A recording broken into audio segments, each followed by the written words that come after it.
Hello, everyone.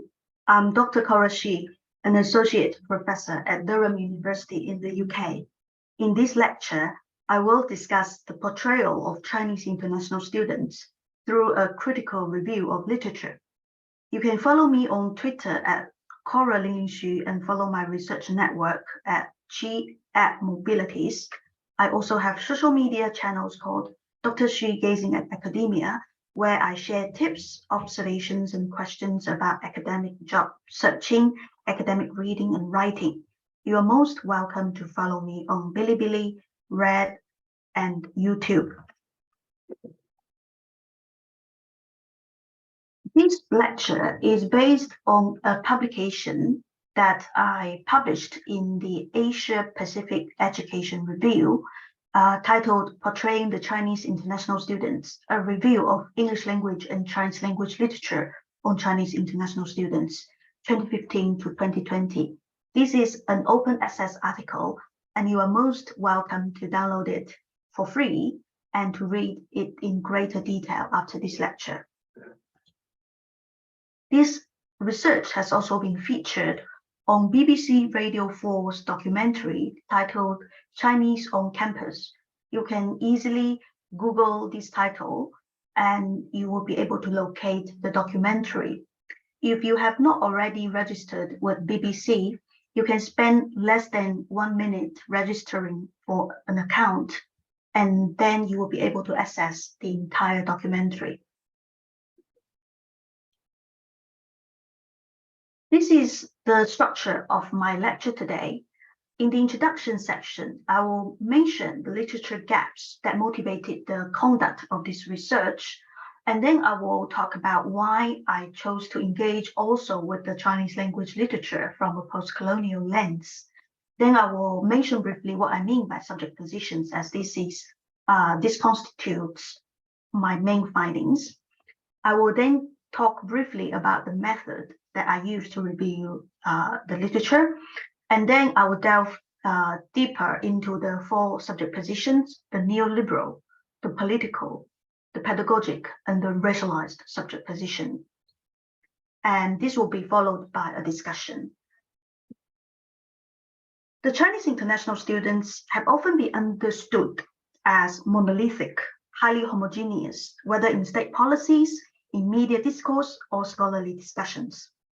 As a major source of knowledge production about the Chinese international students, scholarly representations occupy a pivotal position in shaping public views of the Chinese international students. Indeed, wide-ranging scholarship on Chinese international students has mushroomed across the cogent fields of education, sociology, human geography, anthropology, psychology, tourism, business, and marketing research. Integrating these disparate bodies of academic research to focus the field and make further progress seems pivotal. However, when examining the existing literature, we find only 3 seminal reviews, respectively by Henze and Zhu in 2012, Suspicina and Schauke in 2019, and Zhang Wu in 2018. All of these reviews have focused only on the English language representations and not its Chinese counterparts. With such a view, this paper aims to provide a more updated and comprehensive review in order to capture the state of the scholarship and hopefully pinpoint gaps and future directions. In this paper, I draw on the post-colonial lenses, such as Edward Said's Orientalism and his critique of the Western dominant cultural hegemony, not only in the production and reproduction of individual subjects, but also in the knowledge production sphere, that is to say, in scholarly works. In particular, I note that Western dominance and othering of the Orient have often manifested through privileging of English language publications and marginalization of so-called indigenous language publications. For instance, we see there is a substantial body of research published in the native language of these Chinese international students, and yet this body of literature is paid little international attention. I point out, following Suspicina and Schauke 2019, that the privileging of English language publications can create subject positions that contribute to their own subjectification. meaning that such hegemonic dominance of the colonial language can produce and reproduce subjects that are submitting to the Western dominant cultural hegemony. Therefore, I argue that this paper's attempt to bring the Chinese language literature into the picture and hopefully bridging a dialogue can be a first step to challenging the hierarchies of knowledge production. More specifically, in this paper, I will affirm the legitimacy, relevance, and epistemic contributions of the Chinese language literature. It should be noted, however, that it does not mean a blanket endorsement of the Chinese language literature. Rather, as you will soon see, this will be a critical review of both bodies of literature. Why do I choose to focus on the Chinese international students' portrayed subject positions? In this paper, subject positions refer to the socially constructed subjectivities assigned to the Chinese international students. I maintain that academic research and the discursive work done within research can be constructed as technologies in a Foucauldian sense. Through these technologies, the Chinese international students are subjects that are created. This is also related to what I mentioned a moment ago about how Western dominant cultural hegemony can produce subjects that contribute to their own subjectification. Indeed, in the most cutting-edge research in the field, scholars such as Xu and colleagues and Heng have consistently noted that the Chinese international students are often depicted in limited, static, and sometimes implicitly negative and lopsided ways. In view of these biased portrayals, these scholars have called for researchers to be transparent about and revise their ideological constructions of the Chinese international students. While these scholars were focusing more on Western scholars, in this paper, I aim to interrogate both Western and Chinese language scholars through my thematic narrative review. In this paper, I focused my attention on peer-reviewed journal articles published between 2015 and 2020, using keyword searches on the CNKI, meaning the Zhiwang, and the which is the world's biggest and continuously updated Chinese journals database, and Google Scholar, which has the most comprehensive coverage of scholarly literature in social sciences. I collated 74 Chinese language and 128 English language peer-reviewed journal articles in my review exercise. I will not go into too many details here, but if you are interested, you can read the paper's methodology section for more details. Together, I initially identified 8 subject positions in my thematic narrative review, including caring, feeling subject, gender sexualized subject, religious subject, and economic subject. But due to space constraints, I focused instead on the 4 most substantial subjects in this paper: the neoliberal, the political, the pedagogic, and racialized subjects portrayed of these students. In this table, you can see the number of articles from each body of literature that are under each subject position. For instance, you can see that for the pedagogic subject position, which is number 3 on this table, the great majority was from the English language literature, 34 out of 38, while only 4 Chinese language articles touch upon the subject position. Conversely, when it comes to the political subject position, which is number 2, you can see the number of Chinese language articles focusing on this subject position is 3 times that of the English language counterparts. These observations will serve as useful pointers for our comparison and discussion later on. Focusing on the specifics of each subject position, you can see some subcategories under each subject position.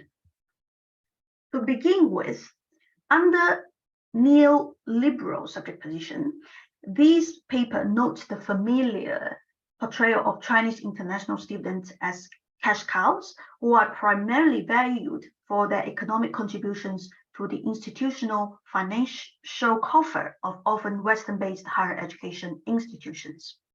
In this process, some literature notes how these students have themselves being embedded in the global neoliberal machinery by voting with their feet and indeed their fees to perpetuate global inequalities. For example, earning degrees from prestigious universities and using such degrees to gain competitive edges in the job markets, becoming thorough neoliberal subjects. However, what is most intriguing is that within these subject positions, these Chinese students are often responsibilized for their own successes or failures, instrumentalized as means for achieving China's modernization endeavor, while they and their families became the only parties to shoulder the risks, if any. Moreover, due to probably unconscious subscription to neoliberal logics, researchers of Chinese international students often themselves felt compelled to emphasize these students' economic contributions as a means to justify any need to research them at all, thus to some extent perpetuate the narrative that these Chinese international students are commodities, cash cows, and fails to recognize the human nature of these students. This is a cautionary tale for those of us who are allies of Chinese international students. Moving on to the political subject position, it is intriguing to know that the Chinese international students are often treated as instruments of states, both by the successive Chinese governments, including the Qing government in the 1800s, the Republican government in the 1910s to 1940s, and the PRC, the People's Republic of China government from 1949 to the present, and foreign governments such as the US government, the Japanese government, etc. In this respect, the Chinese international students are often considered as tools for these governments to influence other governments and countries, for example, through being cultural ambassadors or people-to-people diplomats, especially when the home and destination countries are getting on in good diplomatic terms. However, when international relations turn sour or turn tense, the Chinese international students are often considered as potential spies, being subjected to detention and sometimes even imprisonment. As such, they are often rendered as political and diplomatic sacrifices of nation states.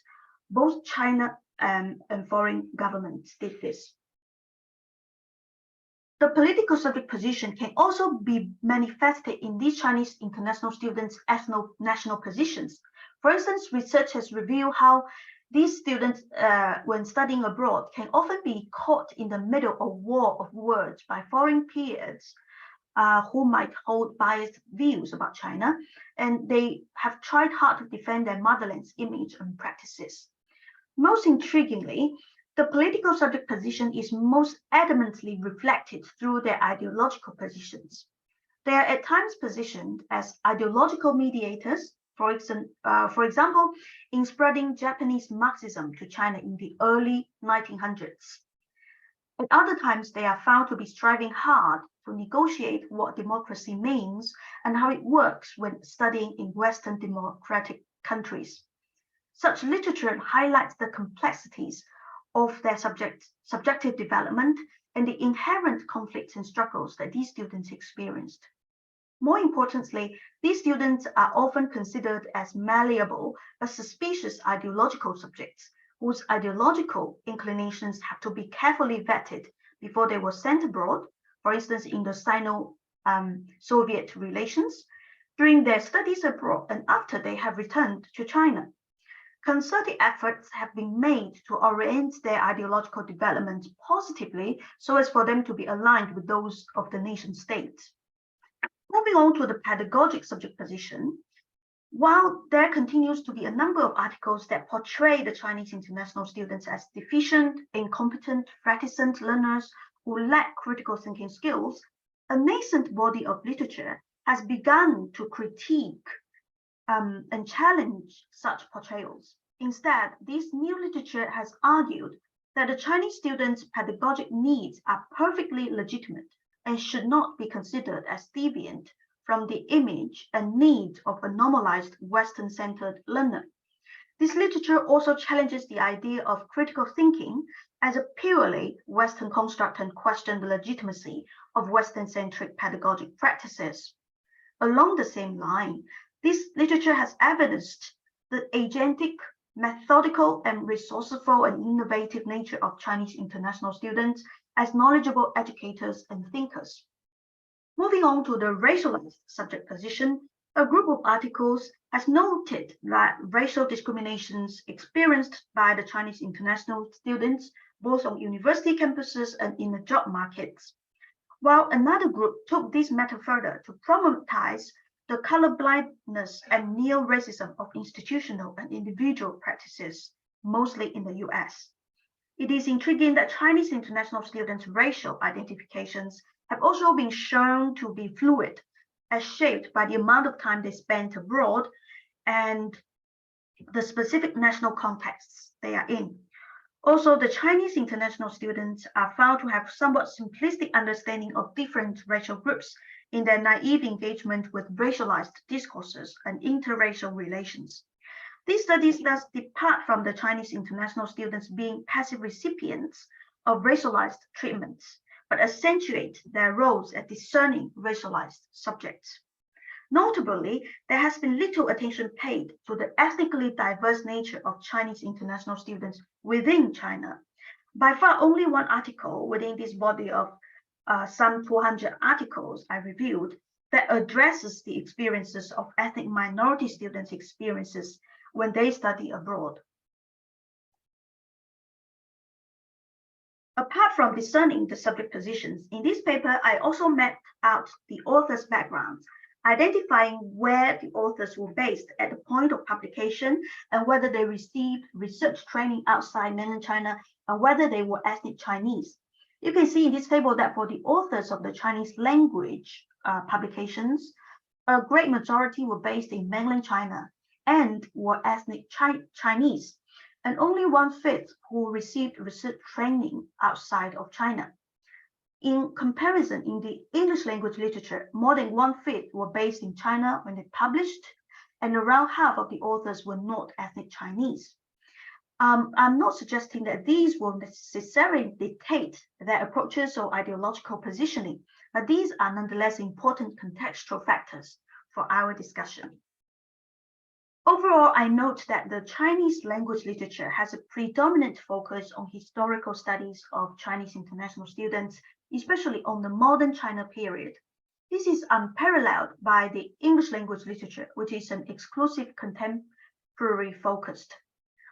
Also, the Chinese language literature has a predominant focus on the students' political subject positions, while its English language counterparts paid much less attention to the political subject position, but a lot more to their neoliberal, pedagogic, and racialized positions.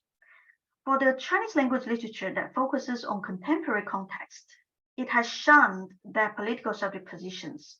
This could be explained through the issues of censorship and self-censorship.